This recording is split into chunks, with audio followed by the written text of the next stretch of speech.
Shalom saudara, selamat pagi, selamat berjumpa kembali dalam Renungan Pagi, edisi Sabtu 31 Desember 2022. Kita telah berada dalam akhir pekan, tetapi juga kita berada dalam hari terakhir dalam tahun 2022. Mari saudara, sejenak kita mempersiapkan diri untuk menyatu dalam sabda kebenaran Tuhan.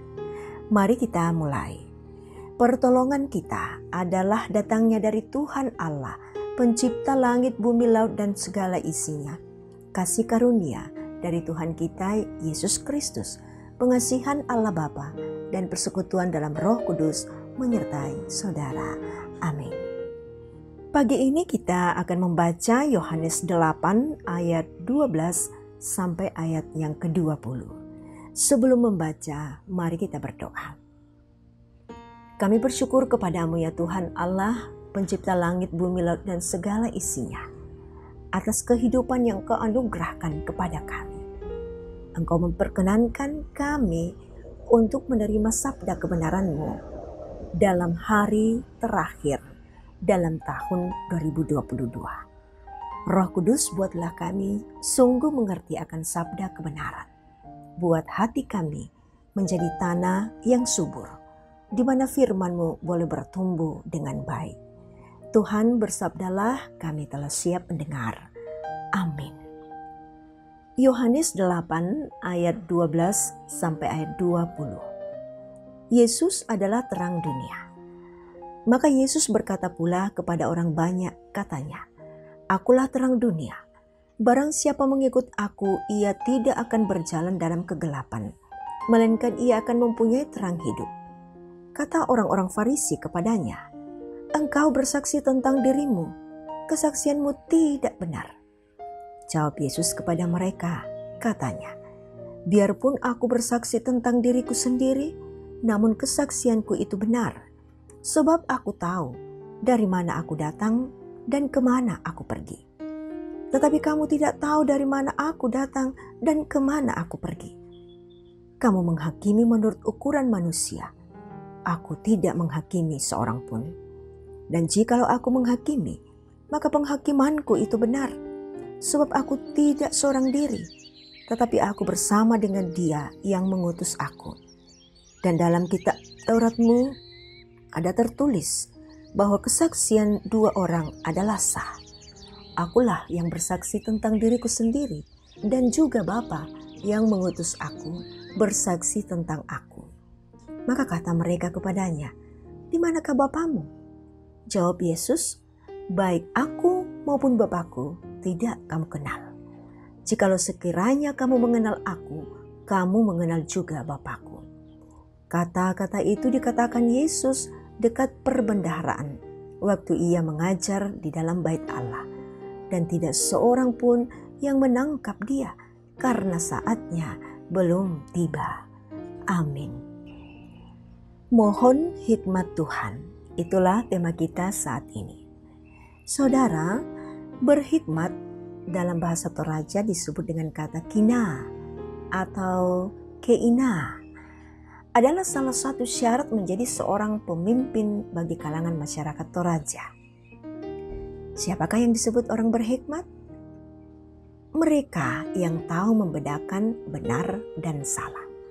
Karena itu ia akan menjadi bijaksana dalam memutuskan segala perkara.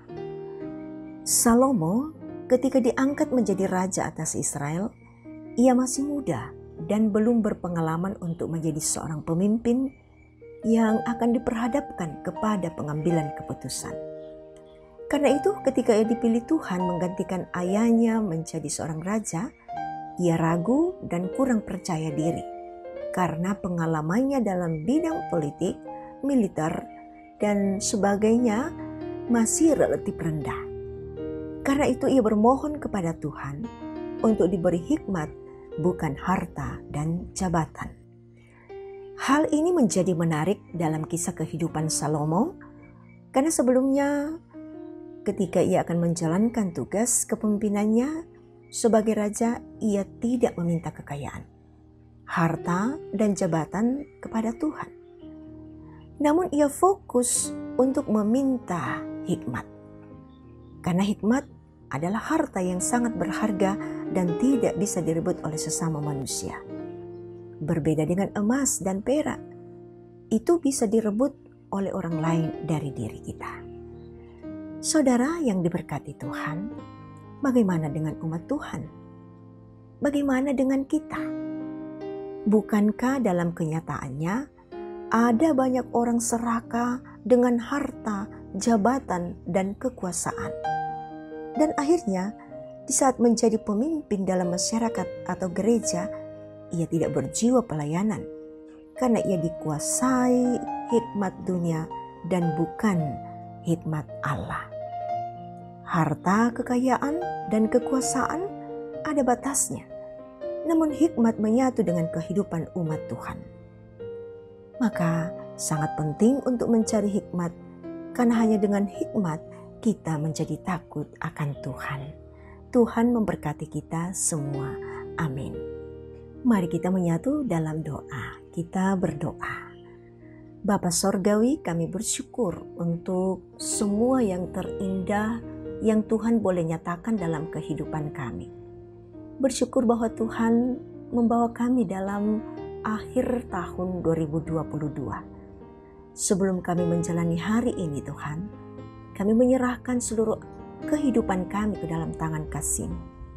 Berkenanlah dalam kuasa Roh Kudus-Mu Tuhan, Engkau memberi kami hikmat, sehingga hari ini sungguh menjadi hari yang berarti dalam kehidupan kami. Kami boleh berada pada titik perenungan, bahwa hanya karena kemurahan-Mu, kami boleh melalui hari-hari kami, mulai dari hari pertama dalam tahun 2022 sampai pada hari terakhir dalam tahun 2022. Syukur untuk penyertaan-Mu dalam suka dan duka kami. Syukur untuk semua kemenangan-kemenangan kami. Syukur untuk semua kebaikan-Mu Bapa. Berkenanlah Tuhan membawa kami dalam kebahagiaan sampai pada detik terakhir dalam tahun 2022 ini. Terpujilah Dikau Tuhan, dan sertailah kami untuk bersiap memasuki tahun karunia Tuhan, tahun baru 2023. Amin. Terimalah berkat Tuhan. Tuhan memberkati engkau dan melindungi engkau. Tuhan menyinari engkau dengan wajah-Nya dan memberi engkau kasih karunia. Tuhan menghadapkan wajah-Nya kepadamu dan memberi engkau damai sejahtera. Amin. Demikian kebersamaan kita dalam renungan pagi. Terima kasih atas kesetiaan saudara. Tetap menikmati sukacita hari ini dan selamat bersiap memasuki tahun baru, tahun karunia Tuhan.